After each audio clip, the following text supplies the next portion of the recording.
سڵاوی کامەران حاجی عومەر و تیمی باسی ڕۆژتان لێبێت ئەم جارە بە دوواداچوون دەکەین لەسەر ڕێنمایەکانی سەرۆکی ئەنجومەنی وەزیرانی هەرێمی کوردستان سەبارەت بە ئامادەباشی بۆ خۆپارێزی لە ڤایرۆسی کۆڕۆنا. دوو ڕۆژە هەڵمەتێکی سەرتاسەری لە هەرێمی کوردستان لەسەر ئاستی نەخۆشخانەکان، لەسەر ئاستی پارێزگاکان بە شێوەیەکی گشتی لەسەر ئاستی قایمقامیەت و تەنانەت دەرمانخانەکانیش دەستی پێکردووە لەوەی کە دەبێ خۆپارێزی بکرێ لە بڵاوبوونەوەی ڤایرۆسی کۆڕۆنا سەبارەت بە دەمامک ئەو دەمامکەی کە خەڵکێکی زۆر ئێستا بەکاری دێنێت بۆ خۆپارێزی لە ڤایرۆسی کۆڕۆنا بە شێوەیەک لە شێوەکان لەم لاو لەولا دڵە ڕاوەچێ بۆ هاوڵاتیان دروست دەکەن و بەشێک لەو خەڵکە نرخی ئەو دەمامکانەیان بەرز کردوتەوە. دوێنێ هەڵمەتێک بووە 12 شوێن داخراوە. ئەمڕۆژ هەڵمەتەکە درێژەی دەبێ چەند شوێنێکی دیکەش دادەخرێ. ئێمە شان بەشانی تیمەکانی پۆلیسی شارەوانی قایمقامیەت، تیمی تەندروستی و تیمە جۆر بە جۆرەکان بابزانین هەڵمەتەکە چۆن دەبێ بە چ شێوەیەک دەبێ لەگەڵیان گفتوگۆ دەکەین. سڵاوتان لێبێت ماندوو نەبن. چۆنن باشن؟ ئێوە تیمی تەندروستین وانە؟ باشە. دوێنێ چەند شوێنتان داخست؟ ئێمە وەکو وەزارەتی تەندروستی بەڕێبەرایەتی پشکنین و دڵنیایی زۆرەی بۆمان ڕوون بۆ کە دڵاڕۆچەیەک لەناو خەڵک پەیدا بە بەهۆی ئەو نەخۆشی ڤایرۆسی کۆڕۆناوە، بەڵام لە ڕاستیدا هیچ حاڵەتێک بوونی نییە، هیچ حاڵەتێک بوونی نییە لە هەرێمی کوردستان تۆمار نەکراوە. نەخێت تۆمار نەکراوە. لەم لاولەولا لە تۆڕە کۆمەڵاتیەکان لە تۆڕە کۆمەڵاتیەکان قسە دەکرێت. ئەوەش تەنها بۆ شێوانی خەڵکە هیچ حاڵەتێکی وا تۆمار نەکراوە، بۆیە خەڵک ڕاوچەیەکی زۆری لا دروست بووە. بۆیە ئێمەش هەستین بە پێکێنانی لیژنەیەک لەسەری خۆمانەوە ئاگدارکردنەوە کە لێژنەیەک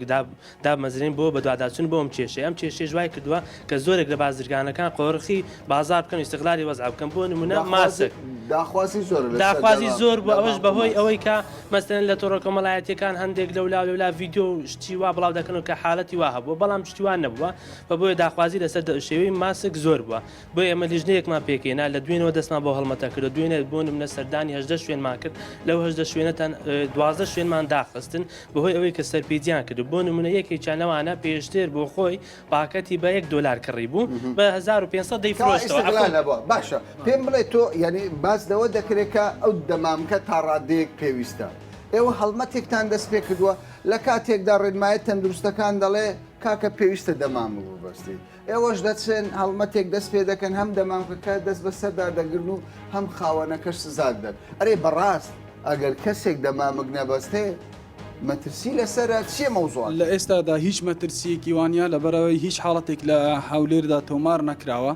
بەڵام ئەوەی کە ئێمە دەست بەسەردا دەگرین تەنها ئەوانە کە ئەستیغلالی بازاریان کردووە و ئەوانەشی کە بازرگانی بە هەستی سۆزی خەڵکەوە دەکەن و دوای ئەوەی دوێنێ ڤیددیوەک بڵاوبووای تر بازار وای بەسەرهات، بەڵام خۆشبەختانە ئەمڕۆ دەستگیر کراوە ئەو کەسە و دەدرێتە دادگا و ئێمە وەکو بەڕێبەراتی گشتی تەندروستی هەولێر بەشی پشکنین و دڵنیایی جووری بە هەماهەنگی لەگەڵ لایەنە پەیوەندیدارەکان دەستمان کردوە بەو هەڵمەتە و ئەو لەو شوێنانە دەگەر و سکاڵاش خەڵک دەتوانانی سکاڵات تۆمار بکات لە ڕێی ژمارە تەلەفۆنی 0750 463 69 12 کاپشکنین و دڵنیایی جۆری تەندروستی هەولێرە لە شاری هەولێر هەل هەر شوێنێک ئیستیغلالکردنی بازار هەبێتن یاخود شتێکی وا دەتوانن پەیوەندی بەو ژمارە بکەن بۆیمە پێڕابگەین. کەوای ئێوە وەکو وەزارەتی تەندروستی وەکو بەڕێبەراتی تەندروستی هەولێر دڵنیایی دەدەن بە خەڵکی کوردستان کاکە مەترسی نییە، هیچ حالەتێکی فەرمی تۆمار نەکراوە. ئەو ئیجراعاتانەی کە دەکرێت تەنها ئەوەیە کە ئستیغلالکردنی بازار نامانەوەی خەڵک ئستیغلال بکرێتن ئستیغلالی بازار مەسەلەی ئەوەش ناکاکەمەنە بۆ مەسەری خۆراکیش لەوانەیە بۆهۆی ئەو مەسەلی حدودەکان دابخرێن خەڵکە قۆڕغی ئەو بازار بکە کە خۆراک خواردەمەنی ئستیغلال بکە ینی بشاتەوە شمولیە. باشە ئێمە زیاتر قسە دەکەین. وەزارەتی تەندروستی بڕیارێکی دەرکردیا کە نابێت بە هیچ شێوەیەک ماسک ئەوە پێش ئێستاە دەڕۆژ پێش ئێستا کە نابێت ماسک لە هەرێمی کوردستان بچێت دەرەوە. بۆیە ئێمە لە پارێزگای هەولێر زۆر تاکید لەوەژەکەینەوە کە لە شوێنەکان بە هیچ شوەیەک لە دەواازە سنوورەکان ماسک نەشتە. باشە کەوایە لە کۆی 16 شوێن 12 شوێن داخراوە. ئێمە لەگەڵ هەندێک لە خاوەن ئەو شوێنانەیان دەرمانخانەکان قسەمان کردووە لەم لاولەولا هەندێک جار گلەیی دەکەن دەڵێن کاکە تیمەکانی تەندروستی قایمقامیەت جیاوازی لە جێبەجێکردنی بڕیارەکان دەکات. ئەو شوێنانەی کە مارکێتی گەورەن و زەبەلاحن ئیجراعاتیان لەگەڵ ناکرێت. ئێمەی فەقیری سەیدەلانی لە شوێنێک کار دەکەین یەکسەر پۆلیسی شارەوانی بێ غەرامەمان دەکات. بابزانین کاک زمناکۆ بەرپرسە لەو لیژنەیە کاک زمناکۆ چی دەڵێ بۆ ئەم گلەیە؟ بەخراتی ژنابتان دەکەین ئێمە وەکو بەشی پۆلیسی شارەوانی لە قایمقامەتی قەزای ناوەندی هەولێر دوێنە ڕاستپێرین بۆ وەکو کاری خۆمە و کاری جێبەجێکردن لەگەڵ ئەو لیژنەیە دەربچین بۆ شوێنانەی کە استیغلالی بازاڕیان کردو و هەندێک قۆڕخکاری کراوە. سەبارەت بە گلەی و گازندە ئێمە سەردانی هەژدە شوێنمان کردووە لەو شوێنانەی کە دوێنە سەردانمانکردن ئەو شوێنانێک چۆن ینی بۆ ئەو هەژدە شوێنە زانیاری هەبوو خەڵکێک گوتی لەم شوێنە ئیستیغلال هەیە چەند شوێنێکیان زانیاری لەسەر بووە چەند شوێنێک خەڵک و شاید خۆی هاتۆتە شوێنەکان لەگەڵمانە کە پێشتر بە نرخێکی گران پیان فرۆشتووە و چەند شوێنی گەشە بۆ ئێمە سەردانمان کردو دەستخۆشیمان لێ کردو لەبەرەوەی کە بە شێوەیەکی ڕێک و پێک وەکو نرخی جاران فرۆشتیانە باڵێ هەبووە پابند و دەستخۆشیشمان لێ کردووە بەڵام ئەوانەی کە دوێنە سەردانمانکردن هەژدە شوێن بوون لەو هەژدە شوێنە دوانزەیان قۆڕخکاریان کردبوو و لەسەر بڕیاری لیژنەکە شوێنەکان پێداخرا ئەم ڕۆژەکاری یاسایان لەگەڵاگیرێتە بەر سەبارەت بە گلەی و گازاندەی خەڵکی ئەوە خۆتەوە گوتیمی کەناڵ بچوارەتوان لەگەڵمان ئەمڕۆ دەربچن ئەو شوێنانەی کە بە تەمانی لە بەرنامەوان هەیە زانیاریمان لەسەر کۆکردونەوە سەردانیانەکەین مارکێتی گەورە هەر شوێنەکە بێت کە زانیاریمان هەبێت لەسەری بەدڵنیایە و سەردانیەکەین ئیجراعاتی پێویستی لەسەر بەڵگەکار لەسەر بەڵگەکان و هەندێک شوێنی گەشە کە بەڵگەش نەبێت سەردانیەکەین لەبەر نەتوان قۆڕخی بازار بکەن.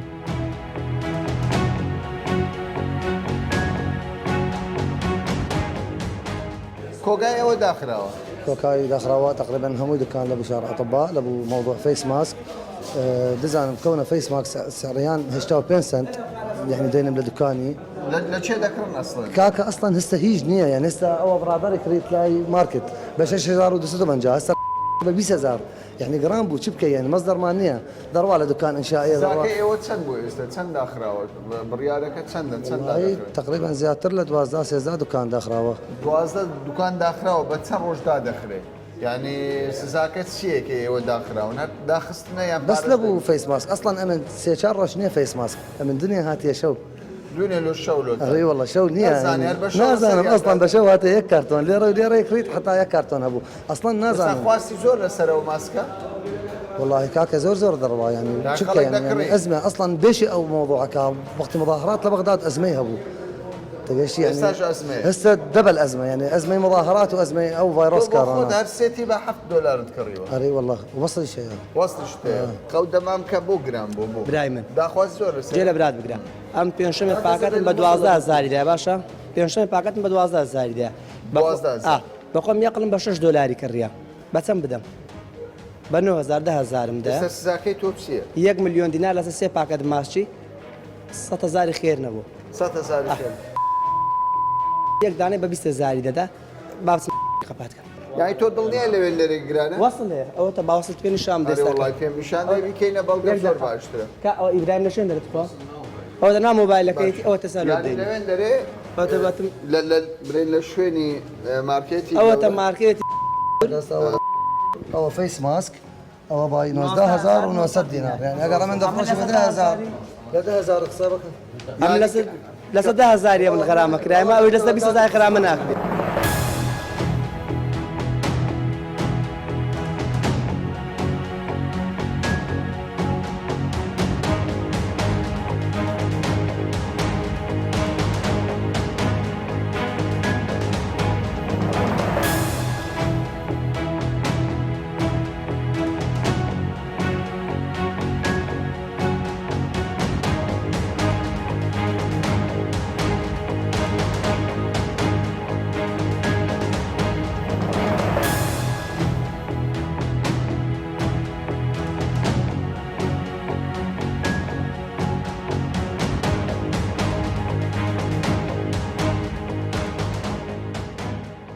کاکە ئەو بە چەندەوە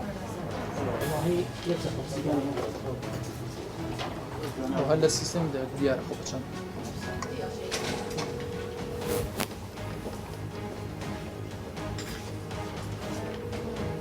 ئەو بە چەندەوە ئێستا لەم شوێنەدا ئەوە بە چەند دەفرۆشرێ؟ ئەوە بە 20,000 لەسەر دەفرۆشێتن پێشتر کە پێش ئەو قەیرانەی بە 2,000 دەفرۆشرا ئێستا بە 20 بە 20,000 لە ئەوانە بە 20 دەفرۆشرێ بەڵێ بەڵێ ئەوتە لە سیستەمی هەیە لە سیستەمی بەڵێ بارکۆدەکەی داخل نەکردیە بەس لە سەوارەکەشی نووستی کە 20,000 فێڵە بەڵێ بەڵێ فێڵە أكيد باشە ئەو بۆچی بە 20,000 والله هي وش قرانة نقل شركة قرانة كاك بس خير قرانة بس خير قرانة وەسەڵتانەیە مثلا والله هي وصل لإداري كاك ئەوە چەند دەبی گران بۆ والله هي تقريبا هي سيقات شارقات قرانة چەند دەبی چەند دەبی یعنی ماوەکەی چەند والله بلي 1000 قات هەزار قات بەڵێ بۆ خۆی بە 2,000 ئێستا بە 20,000 دەفرۆشێت بزانە کات چەند کاکەمەران ئەوانە تەماشا پێشتر کەمێکیان هەیە بە دولارێکیان لەسەر بەڵێ. ئێستاش کەمێکیان کڕیە مەسەرەن تێکەڵیان کردە سعرەکانیان ئالاساس بە 20,000 دەفرۆشتنەوە بەخۆی دەرێ بە 22 کڕیە ئێستاش کو بە 20 دەفرۆشی ئەوە دوو سەرپێچی یەک سعری پێشترێ بە گران دەفرۆشی دووش بەخۆی سی دەرێ مەسەرەن کە ئەو دەرێ بە 12 کڕ بە 20 دەدەم سەتا تقریبان 8,000 قانزە لەوە 8,000 نزیکەی 135 زیادی خستە سەری بۆ خۆی سی دەرێ ڕەنجەکەی لە نقابەی ڕێنمایی سندیکای دەرمانسازە لە 100 ناتوانانی زیاتر دابنێ سەری بەڵام ئەو 135 دانێتە سەری دکتۆر ئێستا ئەو شتێکی هەیە دەڵێ بە وەسلی لەلایە وەسلەکەیە دەڵێ من گرانم کڕیەوە بە 12,500 دینار یەک پاکە لەسەر کاکەمەران ئەو وەسڵات ئیزراعیل لەگەڵ خاوەن وەسلیش لەگەڵ دەکەن خاوەن وەسلیش دەکرێت بەڵام دوچون بۆ وەسە شەکەن لێکوە کڕیوێتی ئەوە ناوی کۆمپانیەکە دیارە بە دوچون بۆ وانشەکە کاکەمەران لێرەوە دوو مخالفی هەیە یەکەم ئەو وەسڵی کڕێ کەمی کڕێ پێشتر هەی بووە بە فیسەبیلی ئەوەی کە تۆزەک ئەو مخالفی تۆزێکتێ بزرکە هەردووچی تێکەڵ کردێ بە سعرێکی نوێ دەیفرۆشەوە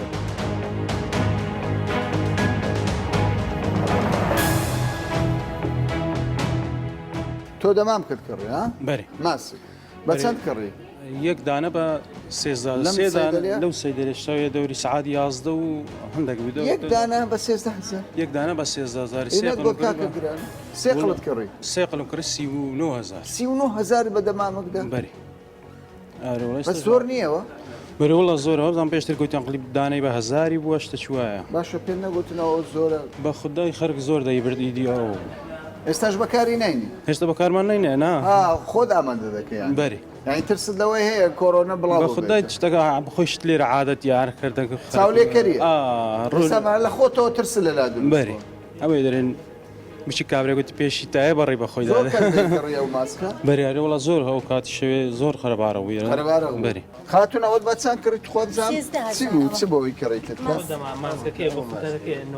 ئەوە یەک دانە بە 13,000 دینار خۆی لە ئەسڵدا بە چەندان ئاسداوە بە 4,000 پاکەتکردنسکە 20 دایە بە 5 دلار بە پێش ئەو قەیرانی 20 دانە بە 5 دۆلاری 20 دانە بە 5 دلار ئێستاکەش 260 دلارەکە 260,000 باسی ئەوەش دەکەم کە ئەوەیە کە گران کرایە پێشتر بە 1500 ئێستا ئێوە سەبارەت بەم دەرمانخانەی گەیشتە چ نەتیجەیە ئەو دەرمانخانەیە سەرپێچی هەیە کە بەوەی ماسک و دیتۆل و کۆمەڵە ماوادشکەی بە تەواتی سارەکەی زیاد کردیا کە قانونی سندیکای سێدلانی ڕێگەی پێدایە لە 30 زیاد کاتن بەس ئەوان لە 16 زیاد کرێت کە بە 160 مخالفە بێزگاکەی چ دەبێت تەواو ینی لەوە مخالفە لەو ماسکەش ئەوەشیان کە پێشتر پاکەتی 20 دانیتیدا بوو بە 5 دلاری بوو ئێستا یەک دانەی بە 13,000 دەفرۆشتەوە نەخۆش ئەوەش مخالفە سزاکەی چی دەبێت شوێنەکە داخین دواتر بڕیاری لیژنە چ بەداچون دوایێت چ بڕیارێکە دەنەوە چ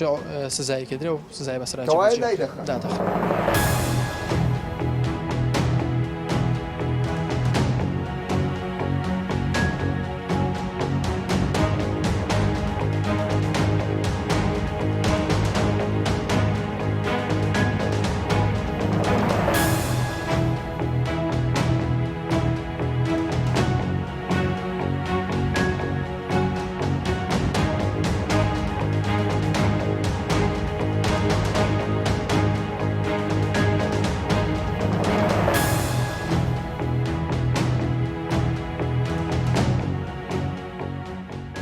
پاش داخستنی دەرمانخانەی یەکەم کە سەرپێچی کردبوو وەکو تیمەکانی تەندروستی باسییان لەوە دەکرد لە 160 نرخی دەمامکیان زیاد کردووە پاریان هاوێشتۆتە سەر ئەم جارە هاوڵاتێک لەم سەرەوە دێ چاوی بە تیمەکانی قایمقامیەت و تەندروستی دەکەوێت دەڵێ وەرن زانیاریتان دەمێ لە دەرمانخانەیەکی تر یەک دەمامک یەک ماسک بە 25,000 دینار فرۆشراوە دەست بەجێتی مەکان گەیشتونەتە شوێنی ڕووداوەکە بابزین لەم دەرمانخانەیەکی ئیجراتەک دەکرێت و بەڕاست ئەم زانیاریە ڕاستە یاخودنە.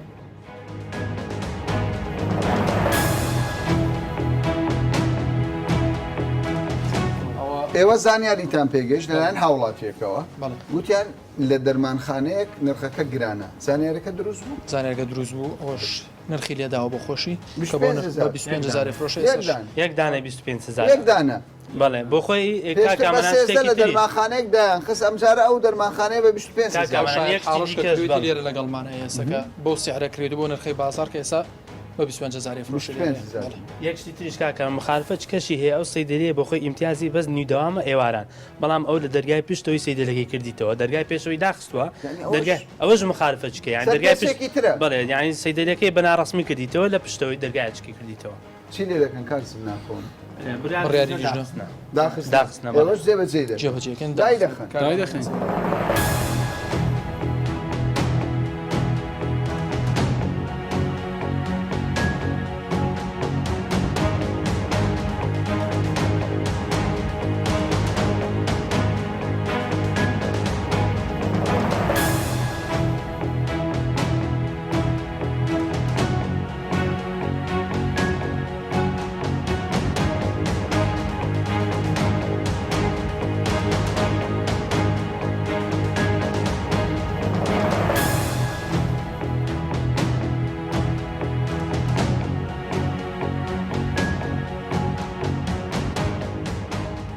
چەندەوە ئێستاوە چی بەسەر ئەوە ماسکەشی احتیادیە لەیەک لە مۆڵەکانی شاری هەولێر کە سعری پێشتری بە 2000 بوو ئێستا بەواسەوەی کە زۆر داخوازی لەسەرە سعرەکە گرانکە کراتی 4000 بوتە دوو قات ئەوە سەر پێ چییە؟ سەر پێچی 100% بەڵێ ئیتر ئەوە لە کەیەکەوە گران بووە جان لە کەیەکەوە گران بووە نازانم لێرە عادی ئیساباتی مە دەبی دەتوانین لەگەڵ مۆزەفەکانی قسمەکان باش ئەوە دەستکاری نرخەکەی کراوە پێشتر سەری بەو شێوەی نەبووە دەستکاری کراوە ئەوە تەلێپانەوە کەتان ئەوە لە شەریکێ ڕەشی دەکەنەوە بە بارکۆتی خۆی دێت باشە ئەو بارکۆتە نوێ بۆ کۆنەکە ڕەشکرایەوە چێ مەسەر ئەوە لەوانەیە داخلی سیستەمی نەکراوی داخل نەکراوی تۆ نازانین لە کەیەکەوە گران بووە ئەلیرە بارکودیشان لادا بۆ ئەوەی بەڵێ بۆ ئەوی سەری پێشتر بە دەرنەکەوتن چونکە کە بارکود لێ دەدرێتن ڕاستە خۆ سەر دەردەچیت بەکە یەکەم جار چۆن داخل کرا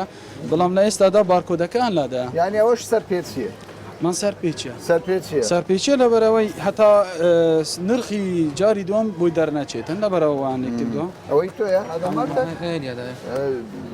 ليش تاخذ هاي كمية؟ لجيراني لا مو كثير انا وجيراني عندي بالبيت تنيكاني يعني كوايا يك لهاولاتي كان وين ساكن انت؟ اما دانشتويكي هرمي كردستان دادنشه ماسكيكي زوري كريوه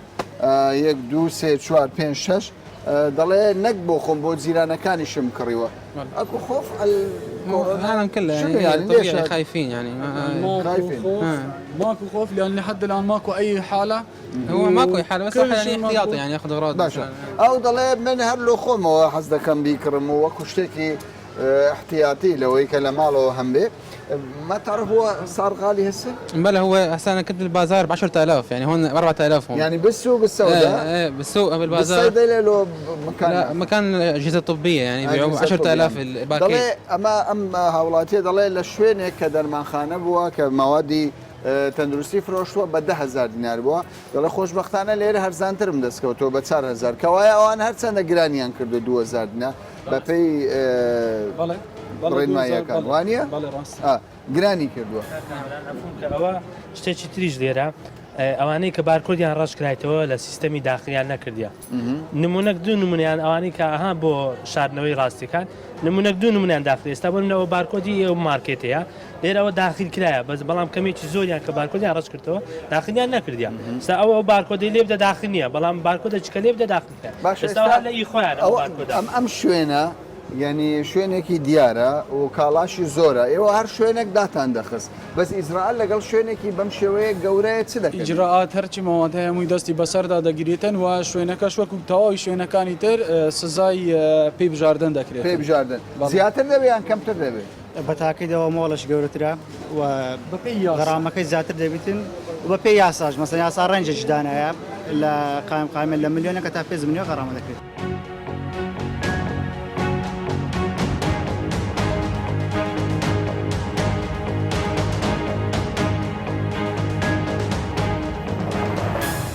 دکتۆر خواستێکی زۆرەیە لەسەر دەمامە کەمامە چوزانم ماسک باشە بەڕاستی ئەمە لە ڤایرۆسی کۆڕۆنا دەمان پارێزێ یانیش مەسەلەکە چاو لێ کردی؟ بەخۆی بەداخەوە یەک لە تۆڕە کۆمەڵاتەکان ڤیددیۆی دکتۆرش بڵاوبەوە کە ئەو زیاتر وەی کرد کە خەڵکەکە بەلا ڕێدا بڕاتن و ئەو ڤیددیۆش ئەو شخصە بڵای کردلو برادەکانی خۆی بۆ نەک لە بۆ ڕایگشتی بیتن ئەوە سەبەبەکە و مەسەڵەن کە خەرکەش زۆر ڕووی کرد لە بۆ دەمام بینە سەر ئەو سوودەکانی ئەو دەمامکە پێویستە هەموو هاوڵاتیەک بیبەستی یان جیاوازی ئەو دەمامکە لەگەڵ جۆرێکی دیکە چیانی بەخۆی ئەوانەی کە توش دەبن هاوڕێ ئەوانە کە لەگەڵ یاندان ئەوان دەتوان بەکار بینچکەوە هەر یەک لەوانە نزیکەی 6 ساعت ئیشە دەکەن کە 6 ساعت زیاتر ئیشە ناکە ئەو نوعیەتش وەکو برێن لە بە ئەو ڤایرۆسی ئیسفادەشی ناکات ئەو نەوەیەتە یانی زۆری هەیە هەر کەسێک کە دەمامکێک لە ئەو کە دڵنیان نییە 100% لە ڤایرۆسەکە دەیڕگەی کولەکانی چاو و دەم و کەپۆوە دەگوازرێتەوە باشە کەوایە لە ڕێی چاوی شەوە دەگوازرێتەوە کە مامە بەس دوت و دەممان دەپارێزێت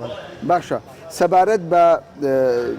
بوتە تەنیا ئەو کەسانەی کە هاوڕێی نەخۆشن یان لە نەخۆشخانە کار دەکەن ئەوانە کە ستافی برێن تۆبینە لەو نەخۆشخانەکە هەتا ئێستا تەمام هیچ حالەتێک نەبوو بەزەگەر حالەتە بوو و ئەو دکتۆران توان بەکاربین یاخود ئەو ستافەی کە لەگەریدا ئەو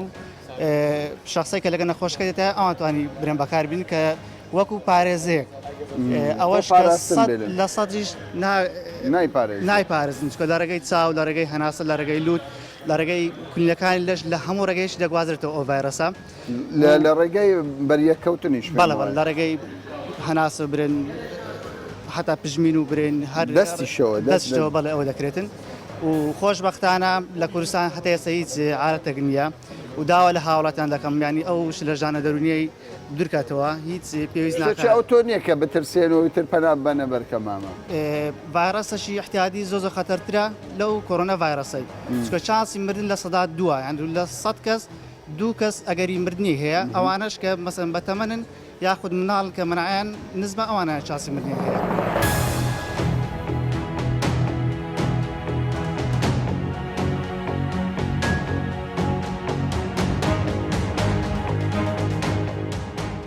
توشبوونی چەند هاوڵاتیەک لە وڵاتی ئێران بە ڤایرۆسی کۆڕۆنا و گیان لە دەستدانی و دەنگۆی بڵاوبوونەوەی لەملاو لەولا لە تۆڕە کۆمەڵاتیەکان کە هەندێک کەس بۆ دەوڵەمەندکردنی پەیجەکەی و یان خۆناساندنی بە کۆمەڵگا قسەی نافەرمی بڵاو دەکردەوە لە تۆڕە کۆمەڵاتیەکان سەرڕای ئەوەش کە وەزارەتی تەندروستی